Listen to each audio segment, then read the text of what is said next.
Vamos entrar em uns assuntos um pouco mais sensíveis. Além das providências na gestão, né? A questão da política da ação institucional junto com o Sinafresp, nas questões relativas ao desmonte do fisco paulista, que este governo vem implementando constantemente nos últimos 25 anos. Como é que você pretende fazer a junção agora e dessa ação que ficou muito claro na eleição de vocês, que a maioria da classe quer a Fresp voltando à ação institucional junto com o Sinafresp? Porque a Fresp, inclusive, tem até mais recursos materiais para as nossas necessidades de luta do que o próprio Sinafresp. Então, como é que vocês estão imaginando de implementar essa ação? Olha, em primeiro lugar, destacar que uma das primeiras reuniões institucionais nossas foi se não a primeira, com o Sinafresp, né? Fora as reuniões com os fornecedores para renegociação de contratos, quer dizer, uma coisa mais interna, e externamente a primeira reunião foi com o Sinafresp. E nós nunca, e nós entendemos assim, e nunca dissemos, inclusive em campanha, que faríamos ações isoladas. Muita gente disse que a chapa era um tanto quanto sindical, né? Ao contrário, o que nós estamos dizendo é que nós temos que lutar pelas questões salariais e condições de trabalho, sim, mas alinhados, obviamente, com o Sinafresp. Nesse momento, eu acho até, mas eu definia com o Sinafresp, nós definimos nessa primeira reunião a nossa linha de condução. O que não fizemos essa linha de condução como linhas paralelas, né? São linhas convergentes. O Sinafresp, ele tem duas ações muito claras, né? Duas linhas estratégicas de ação muito claras. Uma em relação ao judiciário e outra em relação ao Congresso na questão da reforma tributária. Nós da Fresp entendemos que a nossa linha de atuação estratégica ela deva estar muito centrada na questão do governo, né, do governo estadual, no Palácio dos Bandeirantes, né? Porque nós sabemos que isso é extremamente complexo, extremamente difícil, mas teremos que ser, de alguma forma, ouvidos pelo governo do Estado, que ficou claro naquela decisão lá atrás do oferecimento da ação direta de inconstitucionalidade contra a emenda que criou o nosso teto no judiciário, né, que elevou o nosso teto ao teto do judiciário. Ficou claro que o Palácio dos Bandeirantes ele precisa estar aliado à causa, ele precisa agir de acordo com o que nós precisamos, né? Então, não adianta fazer uma política desparelhada do Palácio dos Bandeirantes. Mas nisso nós fomos convergentes, como eu disse. O Sinafresp continua na sua visão e na sua ação estratégica, e nós vamos, juntos com o Sinafresp, fazemos a nossa parte. Agora, isso eu estava falando lá no começo de janeiro. As coisas evoluíram, né? O sindicato fez uma assembleia, aliás, corajosa, né? Usando as ferramentas aí essa assembleia. Exatamente, eu achei muito boa e definiu o norte, né? Definiu os objetivos, né? De novo, redefiniu e reafirmou o outro objetivo, quer dizer, o teto é o pleito, né, ainda salarial da classe, e junto ao teto foi colocada a questão institucional da lei orgânica. Então, só para dizer para você, Fará, que assim que houve a Assembleia, eu já liguei para o Alfredo, eu, e o Alfredo já combinamos a constituição de uma comissão para rever os textos que já estão prontos aí de lei orgânica e fecharmos rapidamente, em conjunto, um texto de lei orgânica. Ou seja, dando instrumentos tanto para a Fresp quanto para o Sinafresp trabalharem nas suas respectivas áreas de pressão, né? Então, é isso que nós estamos fazendo nesse momento, trabalhando em conjunto. Além disso, a Fresp também, junto com alguns colegas, ainda vai ser anunciado isso, estamos estudando formas de melhorar o nosso rol de atribuições para a gente poder alcançar um respeito maior do governo do Estado e até mostrando que nós somos muito mais capazes de fazer coisas importantes para o governo do Estado e para o Estado, né, para a população, e que não estão devidamente ainda alinhados ou enxergados pelo governo. Nós vamos fazer isso. É um trabalho muito de imagem, né? É diferente de fazer campanha. Nós não vamos fazer uma campanha, nós vamos fazer um trabalho de imagem, mostrando que o fiscal não é apenas o inimigo número um, né, dos empresários, essa coisa toda. Nós fazemos outras coisas que são fundamentais para a manutenção tanto da sociedade, das políticas públicas, como até do ambiente de negócios, né? Facilitando até o ambiente de negócios. E isso precisa ficar cada vez mais ressaltado. Falar da imagem dos fiscais administrando, por exemplo, isso não é uma exclusividade ou uma ação desta gestão, mas nós fomos, ao longo dos nossos 73 anos de existência, capazes de gerar talvez o melhor plano de saúde em termos de autogestão que o país tenha. E isso precisa ser, isso é fruto do trabalho dos fiscais, precisa ser colocado como uma forma das pessoas enxergarem a nossa capacidade.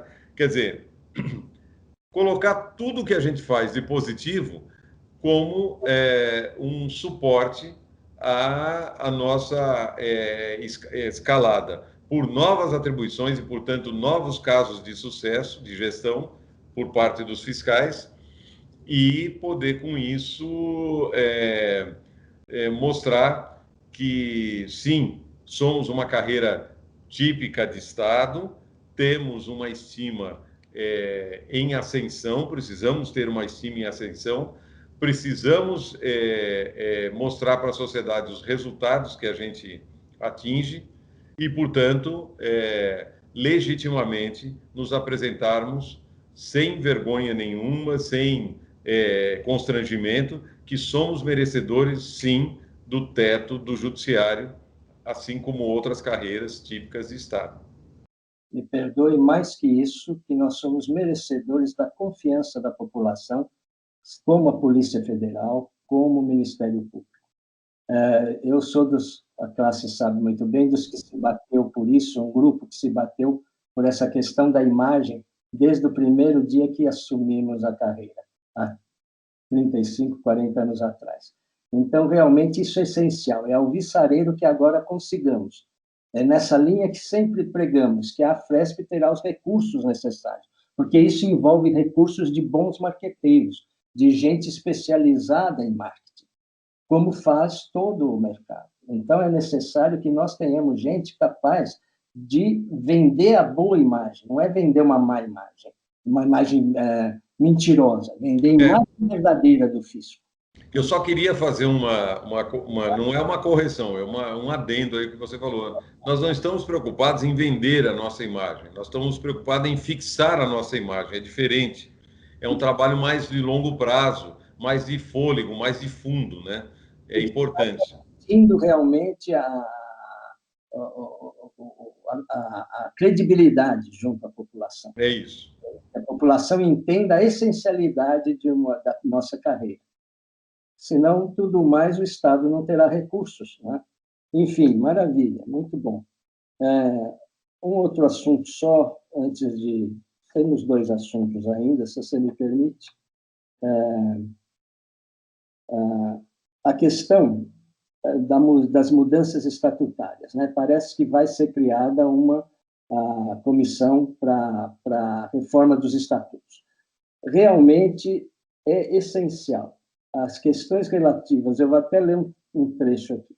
As questões relativas aos regulamentos das votações e decisões da Assembleia são urgentes. Isso precisaria ser, independente de uma reformulação geral dos estatutos, algo muito rápido nessa questão de assembleia virtual, assembleia presencial, votação por procuração, não votação por procuração. Isso tudo é essencial que seja feito muito rápido, se me permite a sugestão. E garantindo em cláusulas, e numa reforma maior, o que nós precisamos garantir, em termos de, vamos chamar de cláusulas pétreas, é mecanismos e estruturas que impeçam a entidade de ter seus rumos desvirtuados por eventual ascensão ao seu comando de pessoas despreparadas, inexperientes. Não por má fé, mas temos que ter um mecanismo interno, estrutural, na estrutura orgânica da Fresp, como tem grandes instituições, conselhos de administração, etc., que impeçam que pessoas despreparadas possam comprometer a imanência e a permanência da entidade. Isso aí é muito importante. Então, que o pessoal veja agora esta oportunidade de garantir estatutariamente um desenho que permita essa prevenção, vamos chamar assim. Então, Fará, eu quero dizer que o Conselho Deliberativo da Fresp, ele tem trabalhado bastante em sintonia conosco. Nessa questão da reforma estatutária, mais ainda, né? Porque o presidente do Conselho, o Paulo Bueno, e eu temos conversado frequentemente, e uma das providências em comum que tomamos foi a criação de um comitê conjunto, uma comissão conjunta da diretoria executiva e do Conselho Deliberativo para fazer a reforma estatutária, com uma lição de casa passada pelos dois, né, de primeira mão, que é o pacote virtual ou o pacote democrático, né, no sentido de permitir que a primeira grande reforma que seja feita seja a de tornar tanto as eleições, que foi uma coisa tão debatida no final do ano passado, quanto as assembleias virtuais, né? As possibilidades de serem virtuais, lógico, com alguns mecanismos previstos que garantam a legitimidade disso. Por que isso é fundamental, né? Porque sem isso, até a reforma do Estatuto, que vai ter que passar por uma AGE, vai ficar dificultada, né? Se a gente não tiver o primeiro pacote, né? Então, você vê a importância dessa modificação, dessa primeira grande reforma do Estatuto.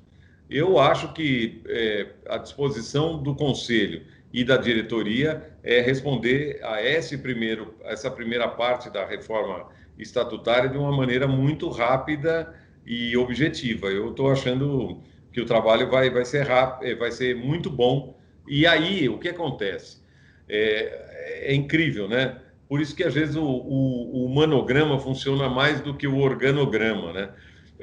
Você cria um primeiro fato, uma primeira ação concreta, né, concretizada, aí você ganha ânimo, e com esse ânimo as próximas ficam mais fáceis, né? Às vezes, querer fazer tudo de uma vez não é tão eficaz do que partir os pedaços e ir conquistando a confiança das pessoas. Eu e o Paulo, quer dizer, então, o Conselho e a diretoria executiva, nesse ponto, eu acredito que vão andar para e passo para o benefício da classe, né? Eu não acredito que haja grandes complicações. Mas é óbvio que nós temos que respeitar os poderes, né? A diretoria executiva é um poder, o conselho deliberativo é outro poder, né? E a instância maior, que é a AGE, né? Maior ainda do que nós todos, é a que decide. Eu acho que se a gente usar essa visão muito óbvia, mas não fazer nenhuma medida em que as pessoas não estejam preparadas para decidir, né? Iniciar períodos, nem que sejam longos de discussão, não importa. O importa é estarmos maduros na hora de uma decisão, de uma definição. Isso é um trabalho de paciência, é um trabalho de persistência. É isso que a gente tem, né? Não adianta querer. Eu sei que o momento não é o mais ideal, porque infelizmente o distanciamento, o isolamento social não facilita, mas você vê, né? Você mesmo citou no início aí, fizemos uma campanha eleitoral das mais quentes já geradas, né? E foi tudo à distância. E deu certo. Por que não grandes discussões aí e até reforma estatutária? Vai dar tudo certo. Criar grupos de estudos regionais, por delegacia, por inspetoria, por posto fiscal, enfim, sempre é possível, havendo uma vontade política de se fazer, né? Sempre é possível. Maravilha. Temos um assunto aqui que é bastante delicado, que é a questão que a diretoria passada usou a estrutura e recursos da Afresp para processar colegas criminalmente, por opinião. Ainda, absurdamente, inquiriram criminalmente a doutora Edna Wippe, uma consultora contratada por vários colegas preocupados com as mudanças anunciadas na sistemática de atendimento da Amafresp, para dar um parecer técnico sobre aquela proposta. E eis que, de forma inconsequente, a acusam de ter ofendido a diretoria. Quando nada disso houve, basta-se assistir ao vídeo de sua exposição para se perceber a impertinência dessa ação da diretoria passada. É caso de se perguntar o que a diretoria passada temia, tendo tido uma reação totalmente indevida e desproporcional ante um simples parecer técnico. Estamos esperando, eu me incluo entre o grupo que contratou a doutora Edna. Nós estamos esperando desculpas formais da Afresp sobre este fato que desabou na nossa entidade e coloca em dúvida a seriedade da Afresp na gestão da Amafresp.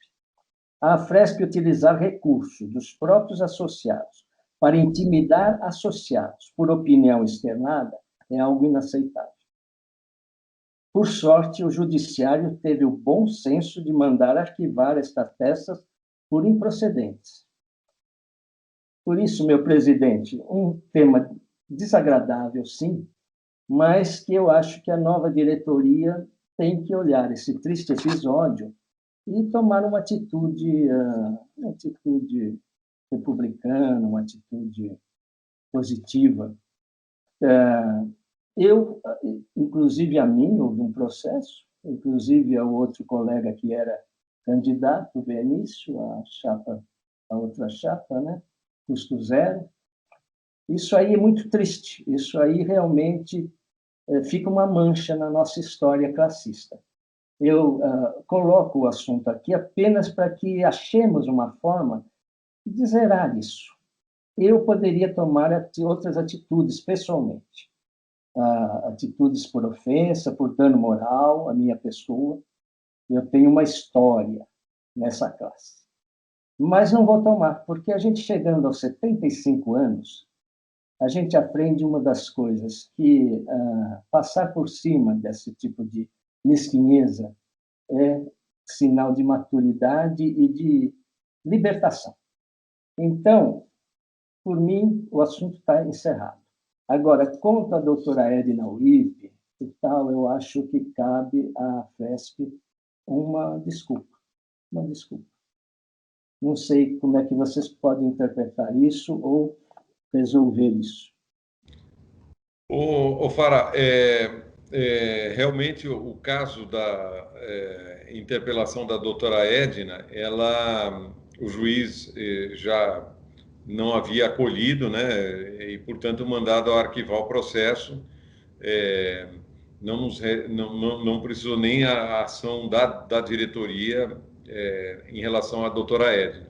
Porém, em relação aos colegas, inclusive o Benício, né, que foi candidato à presidência pela chapa Custo Zero. A ação dele continua.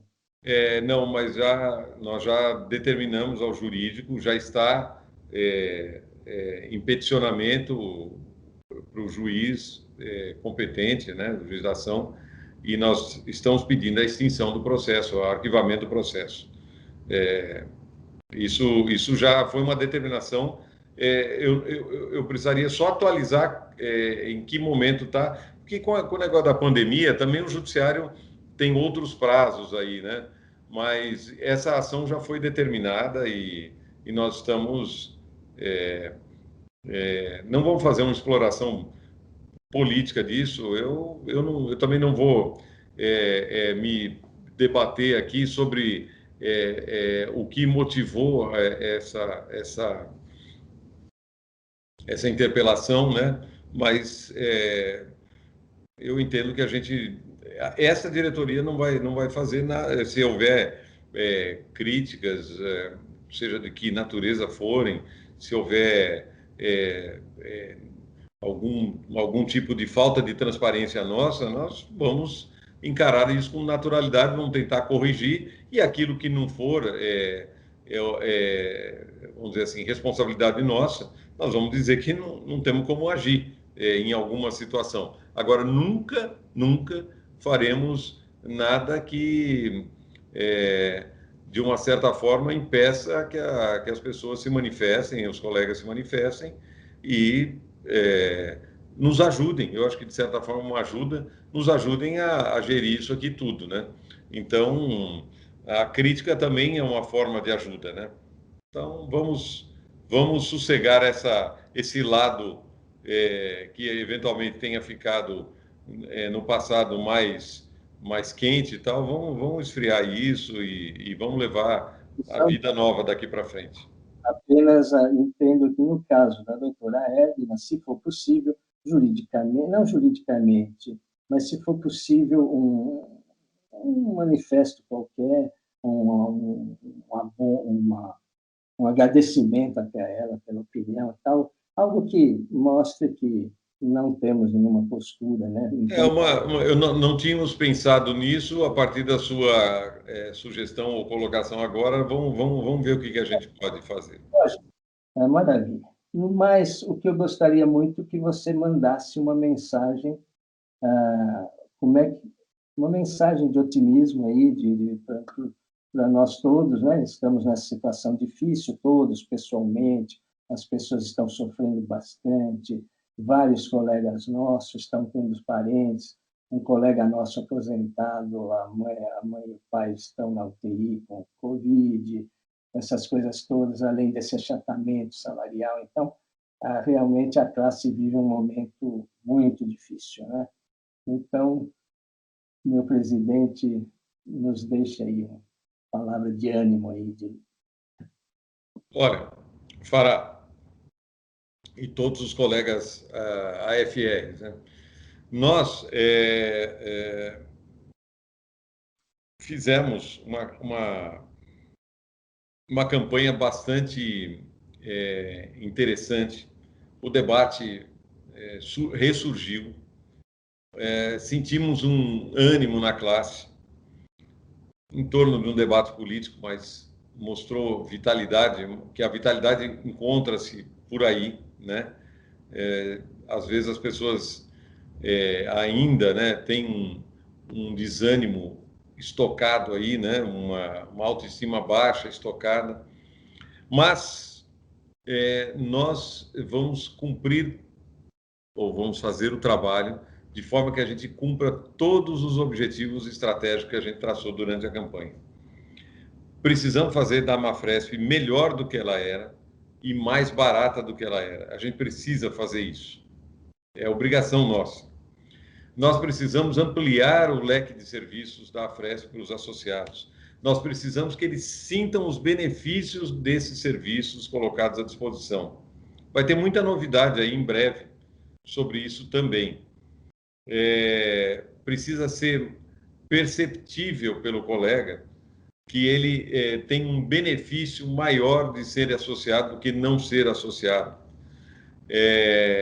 Isso são o conjunto das medidas que nós estamos tomando, até o envolvimento de toda a organização, é nessa linha. E é nisso que nós vamos persistir. Mas a Afresp terá, como sempre, o principal centro de preocupação, além do FR, mas é lógico, é a condição salarial do FR e a condição de trabalho dele. Nós vamos precisar atuar bastante nesse sentido. Porque se nós não colocarmos nossas energias todas naquilo que a gente acredita, que é aquilo que a gente precisa, que é o teto do judiciário, muitas dessas ações, elas fazem sentido, mas não fazem o maior sentido. O maior sentido é nós recuperarmos nosso poder salarial, o teto salarial, que foi, ao longo dos últimos 2 anos, retirados, se não por medidas judiciais, mas medidas administrativas. Nós vamos precisar resgatar a autoestima nossa baseada na luta por essas coisas. Eu acredito que isso seja possível. Estou vendo o sindicato empenhado vigorosamente nesse sentido. Estou vendo até mudanças nesses últimos dias, por coincidência, até reuniões com a administração tributária, que, aliás, vamos fazer também, a Afresp vai fazer também, foi prometido pelo secretário da Fazenda e pelo coordenador da administração tributária, mas parece que já houve uma reunião agora, noticiada pelo sindicato. Achei excelente, os colegas já se movimentando. Se vocês acham que ainda não conclusivo isso, ainda no campo, estamos ainda no campo da expectativa, das expectativas, né? Mas, sem passar por esse momento, não se chega às coisas concretas, né? Então, já há uma mudança. E eu acho que nós queremos não só ajudar, como sermos condutores dessa mudança. Nós estamos fazendo muita pressão aqui e ajudando tanto o sindicato como os colegas a terem orgulho de novo daquilo que eles fazem e poderem bater no peito e dizer que somos agentes fiscais de rendas e somos responsáveis pela arrecadação do Estado de São Paulo, que, além de ser a mais eficaz de toda a federação, é aquela que sempre provoca grandes inovações no Estado brasileiro. E nós não podemos desistir disso. E nós não vamos desistir disso, e nós vamos trabalhar de forma a recuperar todo o reconhecimento que um dia nós já tivemos. Então, a minha mensagem é de otimismo. Nós vamos brigar muito. E vamos brigar também internamente. Porque se a gente conseguir as vitórias, elas pequenas que sejam, elas não funcionam apenas como um registro daquilo que a gente já fez. Não, elas mudam o espírito das coisas, o espírito das pessoas. Então, cada pequena vitória, seja de uma redução de custo, seja de redução de valor da Mafresp, seja de melhoria da qualidade do serviço da Mafresp, qualquer coisa que nós fizermos, isso influi no ambiente, influi no ânimo das pessoas, e é isso que a gente precisa buscar. Voltar a buscar também as pequenas vitórias que vão dentro do esqueleto, em volta do esqueleto, que é o estratégico, criar musculatura suficiente para a gente ficar cada vez mais forte e capaz de gerar o resultado que nós queremos. É assim que nós temos que trabalhar. Trabalho de formiguinha, trabalho de persistência, mas com o olhar no futuro e no nosso objetivo estratégico, que é, entre outras coisas, a mais importante, teto do judiciário.